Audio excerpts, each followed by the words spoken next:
திருப்பூரில் பள்ளியில் காலை உணவு சாப்பிட்ட மாணவர்களுக்கு வாந்தி மயக்கம் ஏற்பட்டுள்ளது.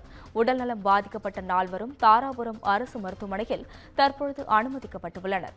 மாணவர்கள் பல்லி விழுந்த உணவை உட்கொண்டதாக முதற்கட்ட தகவல்கள் தற்பொழுது வெளியாகியுள்ளது.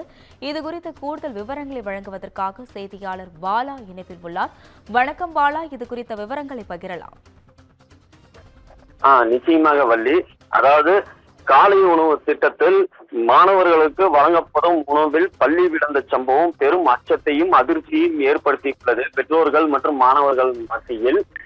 திருப்பூர் மாவட்டம் தாராபுரம் மற்றும் அதன் சுற்றியுள்ள அரசு பள்ளிகளுக்கு மாணவர்களுக்கு காலை உணவு திட்டத்தின் கீழ் அரசு இலவசமாக வழங்கப்பட்டு வருகிறது.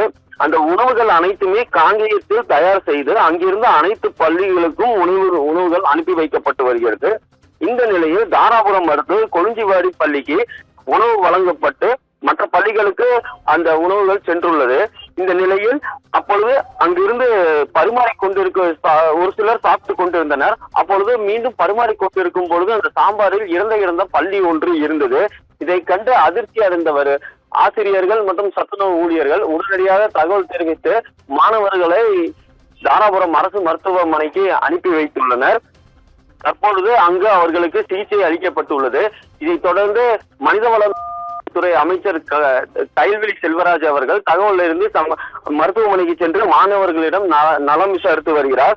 தற்பொழுது அந்த சாம்பாரில் எவ்வாறு பள்ளி விழுந்தது என்பது குறித்து இனி வரும் விசாரணைக்கு பிறகு இந்த தகவல்கள் தெரிய வரும். தற்பொழுது 4 மாணவர்களுக்கு தாராபுரம் அரசு மருத்துவமனையில் சிகிச்சை பெற்று வருகிறது வள்ளி. மேலும் இந்த சம்பவம் பெற்றோர்கள் மற்றும் சமூக ஆர்வலர்கள் மத்தியில் பெரும் அதிர்ச்சியையும் அச்சத்தையும் ஏற்படுத்தியுள்ளது. விவரங்களுக்கு நன்றி பாலா.